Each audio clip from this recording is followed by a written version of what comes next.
membahas tentang masalah dari individu itu sendiri. Terima kasih Lilis. Apakah ada yang ingin berpendapat lagi? Nah, baik, Ibu akan menjelaskan apa itu bimbingan kelompok ya. Jadi benar yang dikatakan Lilis tadi. Jadi bimbingan kelompok itu sebuah layanan yang diberikan kepada anggota kelompok. Nah, di sini Ibu sebagai pemimpin kelompok dan kalian sebagai anggota kelompok. Nah, di sini bimbingan kelompok itu kita menyelesaikan atau membahas tentang suatu masalah dengan menggunakan dinamika kelompok. Nah, sampai sini ada yang ingin bertanya? Tidak ada, Bu. Nah, oke, kita lanjut ya. Nah, di dalam bimbingan kelompok ini terdapat beberapa tujuan. Apakah ada yang tahu apa saja tujuannya? Tidak, Bu. Nah, Bu, saya tahu, Bu. Menurut saya kalau tujuan bimbingan kelompok itu yaitu sama-sama menyelesaikan masalah dan menerima pendapat-pendapat dari teman lain sehingga kita tahu apa saja yang harus kita selesaikan terhadap permasalahan tersebut, memecahkan suatu masalah. Baik. Ada lagi yang ingin berpendapat? Kalau bimbingan kelompok itu menurut saya kayak mendiskusikan suatu permasalahan dari karena setiap orang kan punya pola pikir atau sudut pandang yang berbeda-beda. Untuk menyelesaikannya tuh mendiskusikan bersama-sama. Nah, betul banget ya apa yang dikatakan oleh teman kita dan juga dari tadi. Alasannya tujuan dari bimbingan kelompok sendiri itu yang pertama menyelesaikan masalah, yang kedua itu menyampaikan sebuah solusi terhadap suatu masalah dengan pendapat-pendapat dari anggota kelompok. Oke, sampai sini paham? Paham, Bu. Nah, terus di sini Ibu akan menjelaskan tata cara tentang bimbingan kelompok itu sendiri. Nah, yang pertama, kita ini sedang hidup militer seperti ini, itu merupakan salah satu tata cara dari bimbingan kelompok. Nah, gunanya hidup militer ini ada tahu? Ada lebih, bisa akrab antara satu sama yang lain, bisa mendengarkan cerita dari teman yang satu dan teman yang lain. Karena hubungan tidak terputus seperti diskusi ataupun tugas kelompok dalam percakapan. Nah, betul sekali ya apa yang dikatakan oleh Zahra tadi. Jadi tujuan dari hidup militer ini untuk menambah keakraban dan sesama anggota kelompok tidak saling membelakangi, jadi interaksinya lebih enak seperti langsung bertatap muka seperti kita saat ini. Nah, yang kedua itu tadi kan Ibu sudah bilang di awal Ibu sebagai pemimpin kelompok dan kalian berperan sebagai Kelompok. anggota. Nah, jadi apakah kita bisa memenuhi tujuh itu? Bisa, Bu. Oke, baik. Nah, jadi apakah kalian paham dengan yang kita jelaskan tadi? Paham, Bu. Nah, jadi Ibu lanjutkan ya. Di dalam bimbingan kelompok ini terdapat beberapa asas yang ada di dalam bimbingan kelompok. Itu yang pertama ada asas kerahasiaan, di mana semua rahasia dalam kegiatan hari ini bisa dijaga kerahasiaannya. Terus yang kedua itu ada asas keterbukaan, di mana kalian setiap anggota kelompok terbuka mengungkapkan pendapatnya. Yang kedua itu asas sukarela, di mana kalian sebagai anggota kelompok bisa berpendapat dengan sukarela tanpa ada paksaan dari siapapun. Terus yang selanjutnya itu ada asas kenormatan, di mana kalian harus mengikuti norma-norma yang berlaku pada kegiatan hari ini, seperti yang sudah kita sampaikan tadi. Bahwasanya kita jika ingin bertanya, berpendapat, alangkah baiknya kita mengangkat tangan, lalu Ibu ketika itu sudah tunjuk baru kalian jawab. Nah, terus yang selanjutnya itu asas normatifan, di mana Ibu berharap kalian bisa aktif dalam kegiatan kita pada siang hari ini. Nah, sampai sini apakah ada yang ingin bertanya tentang apa yang sudah Ibu jelaskan tadi? Tidak, Bu. Nah, bisa kita lanjut ke kegiatan berikutnya? Bisa, Bu. Apakah kalian siap? Siap, Bu. Nah, baik. Nah, di sini di bimbingan kelompok ini ada dua macam tugas ya. Yang pertama itu topik bebas, yang kedua itu topik tugas. Di sini Ibu mengambil topik tugas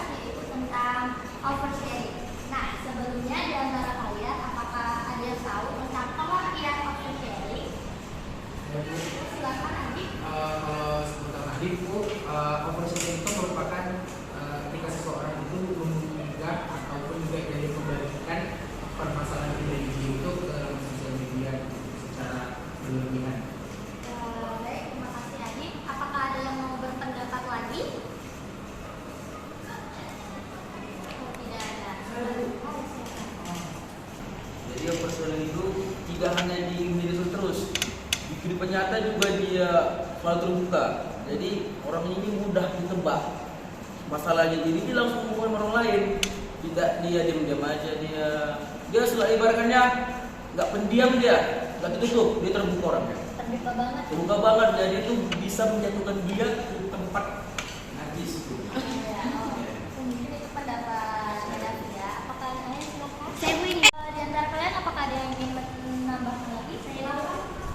Saya ingin sedikit menambahkan dari pernyataan saudara Adib, di mana kata beliau kan oversharing itu hanya mencurahkan isi hatinya atau dia itu mengungkapkan masalahnya itu di media sosial. Kalau menurut saya, di mana seorang individu itu meluapkan atau menceritakan hal yang dia ingin ungkapkan dari hatinya itu kepada seseorang yang siapa saja dia ingin ungkapkan, mau itu teman dekatnya ataupun teman yang baru dikenalnya. Terlalu berlebihan untuk mengungkapkan isi hatinya karena terlalu sakit mungkin gitu. Jadi ke semua orang ya. Iya. Baik, dari pendapat ada yang ingin menambahkan lagi? Tidak. Ya. Tadi kan teman kita Adib, Davi dan Lilis sudah dibahasnya apa itu pengertian dari oversharing. Nah betul ya yang dikatakan teman-teman kita. Adib tadi berbicara bahwasanya oversharing itu membagikan sebuah kiriman atau ungkapan hati itu ke laman media sosial media. Kalau Kak Davi sama di sini tadi sama ya, tidak hanya di dalam sosial media saja, tapi bisa langsung gitu dari orang ke orang gitu ya. Nah, saya juga akan menjelaskan tentang pengertian oversharing. Nah, oversharing itu merupakan salah satu kegiatan di mana seseorang mengungkapkan hatinya lewat media sosial atau dari orang langsung secara berlebihan tanpa berpikir panjang. Nah, sampai sini apakah Anda udah paham? Paham, Bu. Nah, baik Ibu lanjut. Kita masuk ke contoh dari oversharing itu sendiri. Dari anggota kelompok dan teman-teman semua, apa ada yang tahu tentang atau contoh dari oversharing ini? Saya, Bu. Ya, silakan. Nah, sesuai dari pengertian dari teman-teman dan Ibu tadi, mungkin saya bisa memberikan salah satu contoh, yaitu kalau melalui media sosial itu seperti kita sedang patah hati gitu ya Bu, kita curhatnya ke media sosial gitu. Jadi semua orang itu tahu tentang akan patah hatinya kita gitu. Mungkin kalau contoh untuk di luar dari media sosial, boleh teman yang lain menjelaskan. Nah, terima kasih ya Eliza. Teman-teman sekalian ada yang ingin menambahkan atau memberikan contoh atau bahkan menyanggah Eliza? Jadi tidak hanya tentang cinta, permasalahan dia tentang keluarga. Anak dia berpegang selalu dimarahi orang tuanya, bahkan mungkin sudah pisah. Jadi itulah Tuhan, dikarenakan masalah ini tidak ada tempat curhatan lagi. Nah, makanya di internet, dalam sosial dia sendiri. Apakah ada yang ingin menyanggah?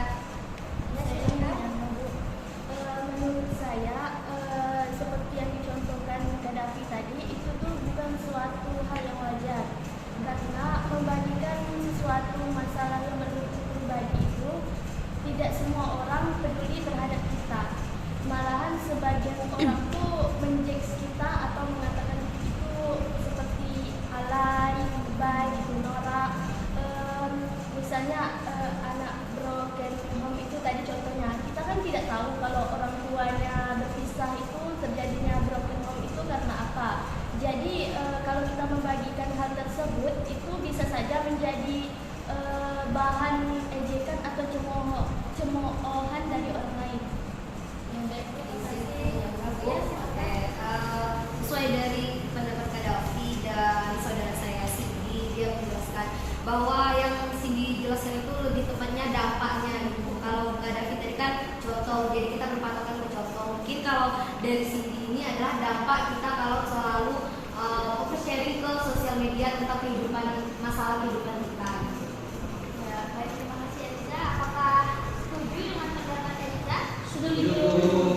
Nah, betul ya yang dikatakan teman-teman tadi. Yang pertama tadi Eliza bahwa pokoknya contohnya tadi di Eliza berbicara berpendapat bahwa contohnya tadi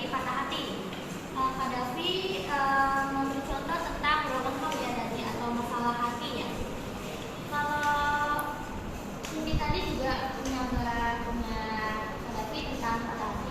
Banyak ya contoh-contoh dari oversharing ini, contoh-contoh yang banyak disebar di laman media sosial, bahkan di teman-teman sebaya. Nah, dari sampai sini ada yang ingin bertanya? Oke Bu, gimana Bu kalau misalnya ini kita punya teman, nah teman kita ini sedang tidak akrab dengan kita gitu kan, terus kita menceritakan teman kita ini ke teman yang satunya lagi, apakah itu termasuk oversharing?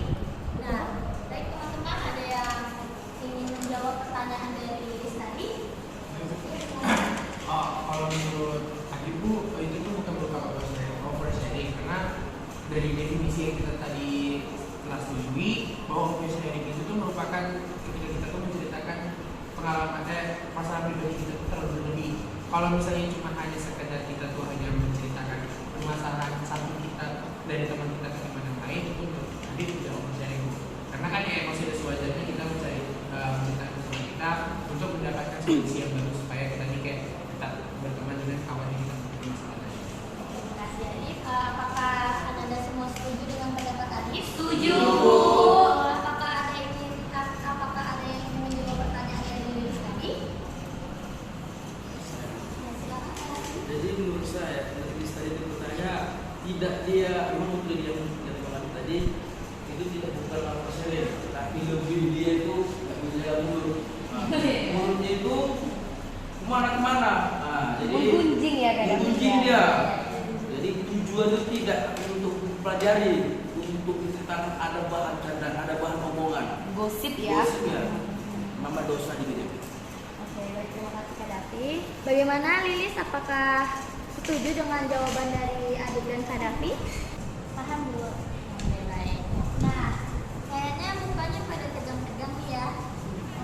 Gimana kalau kita ngadain permainan? Apakah kalian ingin? Sepertinya tidak ada ya. Jadi Ibu memiliki satu permainan. Di sini ada yang tahu nggak lagu 1 tambah 1 sampai 16? Tidak, Bu. Yang 1 ditambah 1, ada tahu? Sama dengan 2. Sampai 16 bisa? Bisa, Bu. Nah, kita menggunakan gerakan agar kita fresh ya. Ya. Kalau 1 itu seperti ini, 1 seperti ini, ditambah seperti ini, sama dengan seperti ini, 2, terus seperti ini, 4, bisa kita berdiri? Boleh Bu.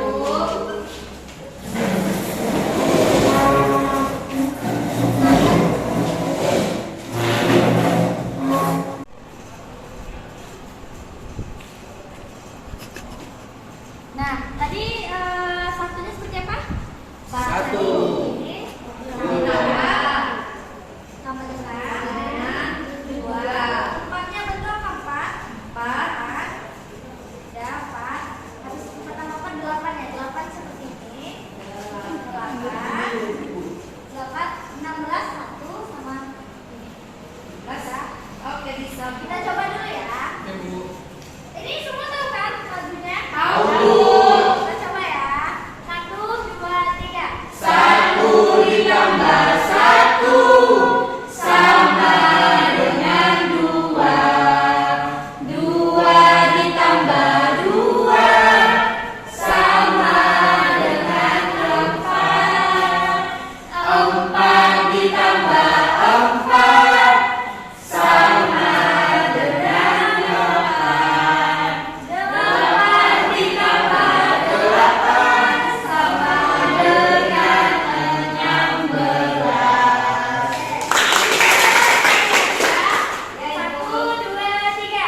1 ditambah 1 Tapi salah Bu. Konsentrasi ya. Ya Bu. Kita ulang ya. 1, 2, 3. 1 ditambah 1 Ulang ya Bu. Usahakan konsentrasi ya. Baik, Bu. Kita coba ya. 1, 2, 3. 1 ditambah 1 sama dengan 2. 2 ditambah 2 sama dengan 4.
orang tuh tidak akan simpati dengan keadaan kita. Mungkin ada yang bakal simpati, tapi selebihnya banyak yang melihat itu tuh alay, terlalu berlebihan gitu. Gitu. Terima kasih Eliza. Apakah ada yang ingin berpendapat lagi? Ibu. Ya, silakan. Kalau menurut saya dampaknya tuh ini saya di luar dari media sosial, mungkin kan dia cerita ke temannya nih, siapa tahu temannya ini tidak bisa menjaga rahasia dianya gitu. Apa yang dia ceritakan ke temannya ini bisa jadi diceritakan ke temannya yang lain, jadi banyak individu di luar jadi lebih banyak yang tahu masalah dari dianya ini tadi. Bukannya nambah simpati ke dianya, malah orang-orang tuh berpikir yang kok dia malah begitu sih gitu. Itu pendapat dari saya, Bu. Apakah ada yang ingin berpendapat lagi? Ya, silakan Sarah. Kalau menurut pendapat saya, kayak misalnya permasalahan dari seseorang yang sharing, bukan misalnya itu share ke media sosial, dia mendapatkan perlakuan kekerasan kayak gitu. Nah, memang ada sebagian orang pasti nanti timbul rasa empati kayak gitu sama dia. Tetapi kan nggak semua orang. Yang pasti ada orang yang berpendapat kenapa nggak pantas lah ini di sharing ke media sosial. Kenapa nggak langsung ke pihak yang berwajib aja kayak gitu. Nggak semua orang berpendapatnya tuh sama positif tentang dirinya. Bagaimana anggota kelompok, apakah setuju dengan pernyataan yang dikemukakan oleh teman kita Zahra? Setuju. Nah, baik, apakah ada lagi yang ingin mengemukakan pendapatnya?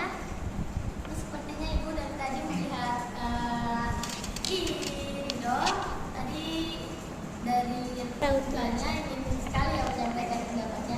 Coba Mungkin selain dikatakan dari teman-teman tadi, ada dampak lain oversharing, permasalahan hidupnya di sosial media mungkin bisa menyebabkan kecanduan dalam bermain ponsel, jadi banyak menghabiskan waktu untuk bermain ponsel. baik. Terima kasih ya Ido. Baik, ada lagi yang ingin seperti Saya ingin menambahkan, Bu. Jadi tadi Ridho tadi bilang bukan dikarenakan dia kecanduan dari gadget, dia bukan. Jadi ini betul, Bu. Kenapa? Kadang Bu itu dia memang bawaan dari dia. Dan orang itu memang suka memburu meraih orang, makanya kan harus diri sendiri itu sampai di untuk dia semua.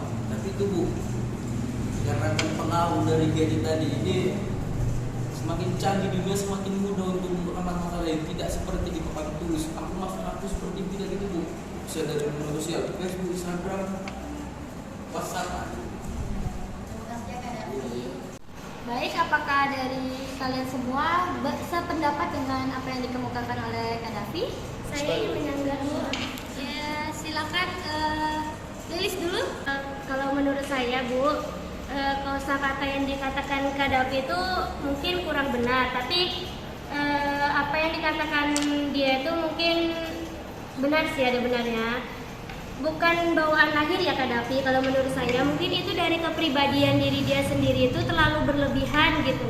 Karena kan hal yang berlebihan itu kan tidak wajar sebenarnya, tidak bagus. Jadi kalau kita mau sharing itu ke teman, kalau misalnya mau ke teman yang biasa kita percaya aja mungkin gitu. Terus kalau misalnya ke media sosial itu seharusnya tuh yang kita sharing itu yang baik-baiknya aja gitu, nggak usah yang terlalu berlebihan gitu, menurut saya. Saya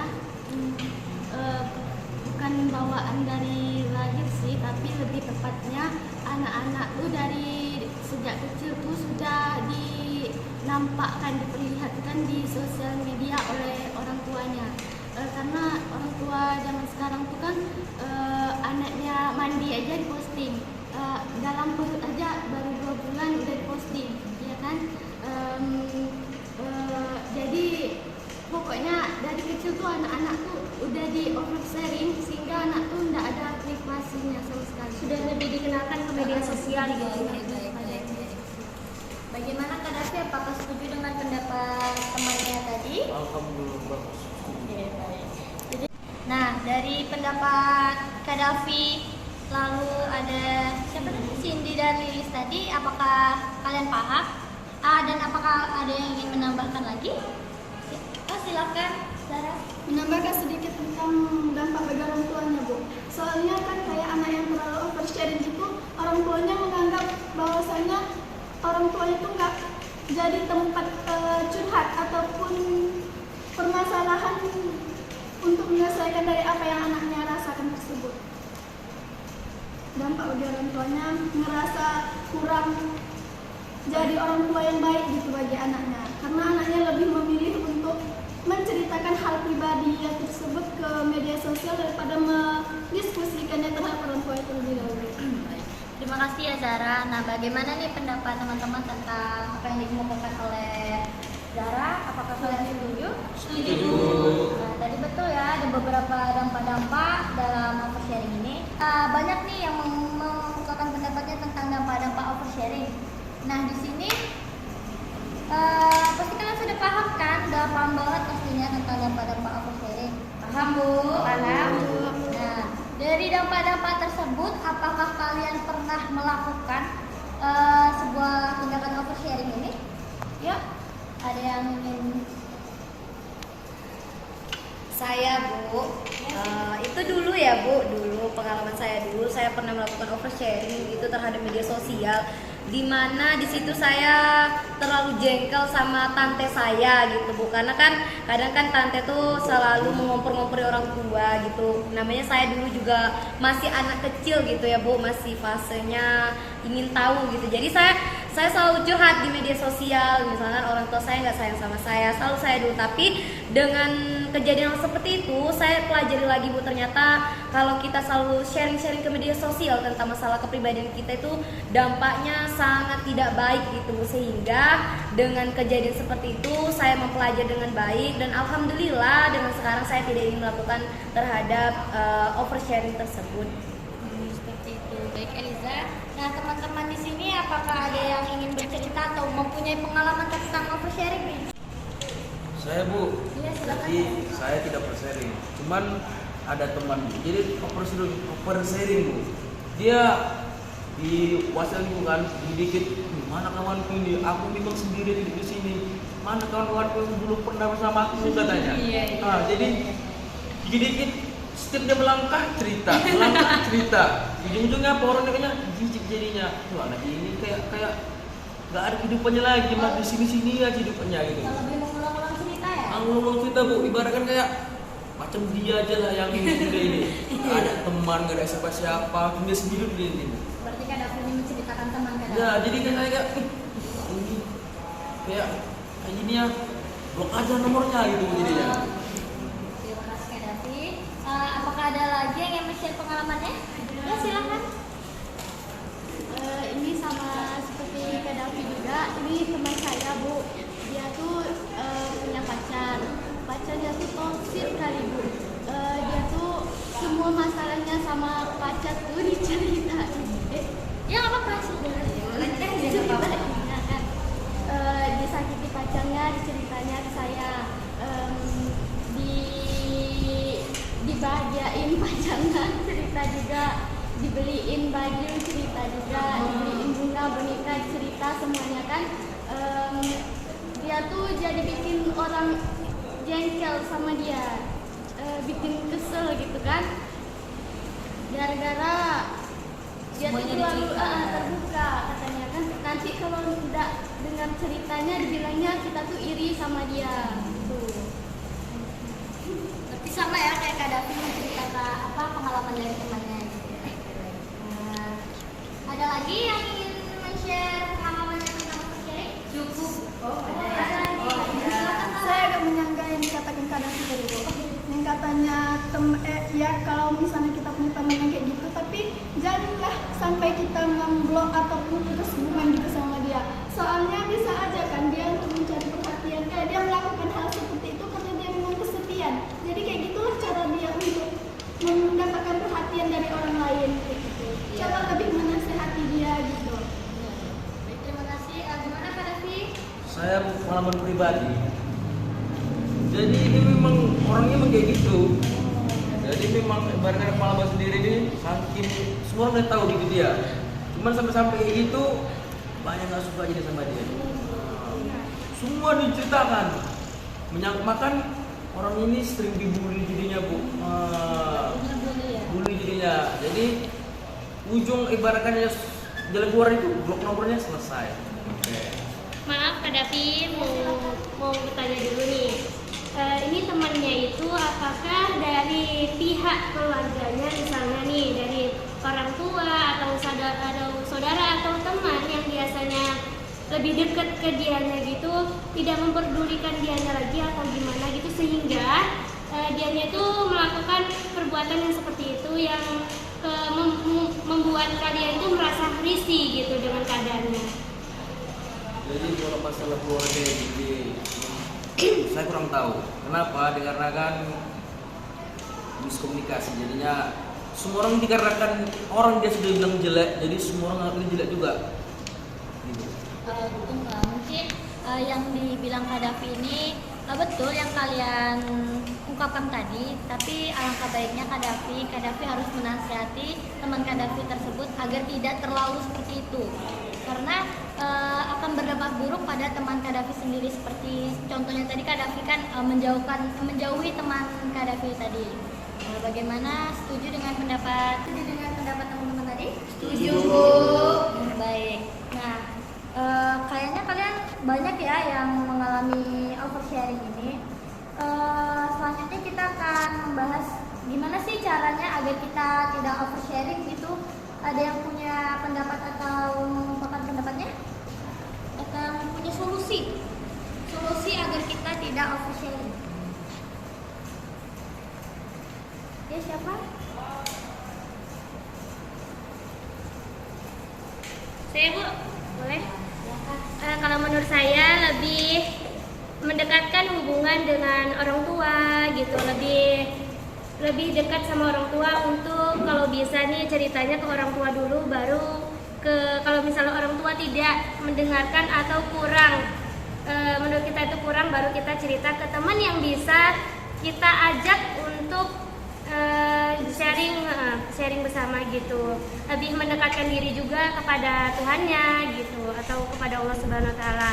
Terus kalau bisa ya, kalau menurut saya itu sebaiknya kalau lebih bisa menanggulangi masalah sendiri itu lebih baik sendiri gitu. Tidak, kalau misalnya mau sharing juga jangan yang terlalu berlebihan gitu Bu.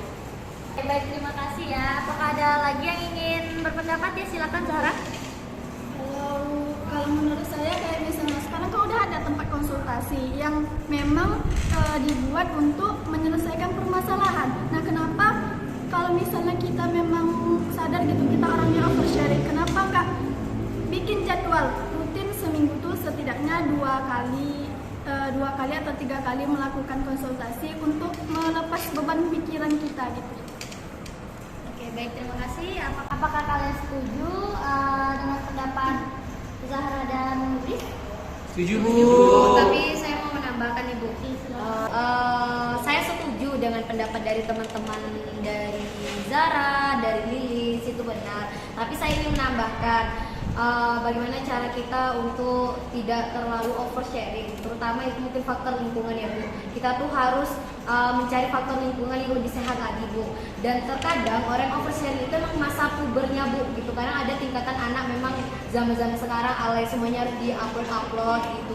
Itu memang ada fasenya sepertinya Bu. Nah jadi kalau kita yang udah dewasa seperti ini, alangkah baiknya memang tidak perlu kita lakukan oversharing tersebut.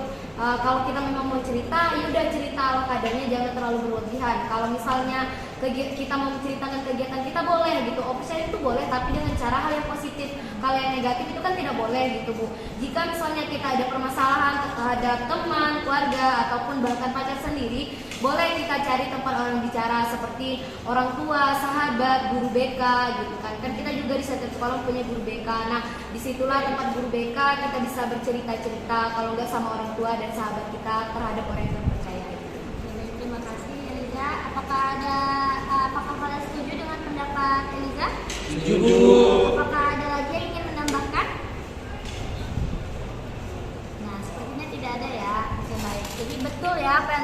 keresahan teman-teman tadi seperti yang dikatakan Lilis, ya cara atau solusi terbaiknya itu kita berbicara kepada orang tua atau teman-teman terdekat saja gitu.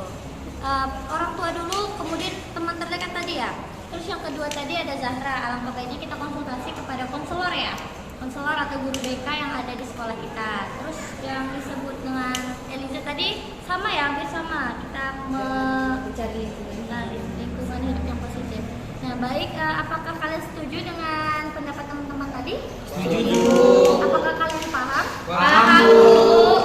Nah tadi kan kita sudah berbicara tentang pengertian, terus ada dampak-dampaknya, contohnya, pengalaman kalian, solusinya. Nah di sini siapa yang bisa menyimpulkan pembahasan yang telah kita bahas tadi tentang oversharing? Ya, ada yang berani yang menyampaikan kesimpulan. Ya silakan Kak Davi. Jadi oversharing itu kita jangan membukakan terlalu masalah-masalah pribadi kita, baik dia ke dalam dunia nyata ataupun dunia media sosial. Jadi itu kita itu sewajar-wajarnya jadi manusia. Ibaratnya boleh kita memberikan masalah itu, memberitahukan kepada orang lain, cuma sewajarnya aja. Yang membuat orang itu ibaratnya bisa lah ibaratnya merespon kita dengan baik ataupun intinya Bu itu kita itu sewajarnya aja, jangan berlebihan dan tidak membuat orang itu tidak suka menjadi beban kepada kita. Ada lagi yang ingin menyampaikan kesimpulan kita pada siang hari ini? Tidak ada Bu, kayaknya sudah cukup jelas oleh Kak Davi seperti yang telah menyampaikan itu. Oke. Nah betul ya yang disampaikan oleh Kak Davi tadi. Nah yang pertama itu kan pengertian oversharing. Nah oversharing sendiri itu kita menyampaikan atau share atau mengunggah atau berbicara kepada orang lain tentang masalah pribadi kita secara berlebihan gitu ya. Terus dampak-dampaknya tadi ada seperti Orang ngejudge kita, terus orang bilang kita alay. Terus selanjutnya itu ada solusinya banyak banget ya yang disampaikan oleh teman-teman tadi. Salah satunya ada bercerita dulu ke orang tua, lalu kita bisa cerita ke teman, lalu ke konselor juga bisa, apalagi guru BK. Nah jadi di sini mungkin kalian sudah paham dengan apa itu oversharing? Paham. Nah baik, di sini Ibu minta kepada kalian agar mengemukakan kesan dan pesan kita pada sore hari ini. Ya, silakan. Baik Bu, untuk kegiatan kita pada hari ini itu luar biasa. Dengan bimbingan kelompok ini banyak sekali pendapat-pendapat teman yang sangat-sangat bagus sehingga kita bisa memecahkan suatu masalah. Salah satunya kita mengangkat permasalahan tentang oversharing. Jadi sangat luar biasa dengan kegiatan bimbingan kelompok ini. Oke, terima kasih. Untuk teman-teman, apakah ada kesan dan pesan? Silakan. Kesan saya Bu untuk bimbingan kelompok pada hari ini itu menambah wawasan saya tentang oversharing dan untuk menambah pengetahuan saya juga untuk cara mencegahnya agar tidak terjadi oversharing itu. Terima kasih Adit. Ada lagi yang ingin menyampaikan kesan dan pesan? Ya silakan. Tampaknya dari tadi Rido ya ingin banget ingin sekali menyampaikan. Mungkin kesannya pada siang hari ini ya terima kasih atas ilmunya yang diberikan oleh Ibu atas materi tentang oversharing. Jadi di sini kita dapat mengetahui pengertian, apa itu contoh-contohnya, dampaknya, dan bagaimana solusinya. Ya, sekian, terima kasih Bu. Ya, terima kasih. Ada lagi yang ingin menyampaikan kesan dan pesannya? Tidak. Cukup. Baik, terima kasih. Nah, karena waktu kita sudah mau habis nih ya, untuk pertemuan berikutnya diadakan lagi atau tidak? Diadakan. Boleh Bu, diadakan dulu. Nah, kira-kira berapa minggu lagi nih kita akan bertemu lagi mengadakan bimbingan kelompok lagi? Mungkin bisa kita laksanakan 1 minggu sekali Bu. Nah, Iya, betul. bagaimana pendapat dari teman kita Eliza? Setuju Bu? Tidak ada pendapat lain? Tidak Bu? Oke baik, jadi mungkin kita ketemu seminggu lagi ya. Iya, Bu. Dalam kegiatan bimbingan kelompok lagi. Nah Ibu sekali lagi mengucapkan banyak terima kasih kepada Anda semua karena telah berpartisipasi dalam kegiatan kita pada siang hari ini. Untuk itu alangkah baiknya untuk mengakhiri pertemuan kita pada siang hari ini, kita berdoa menurut agama dan kepercayaan kita masing-masing. Berdoa mulai.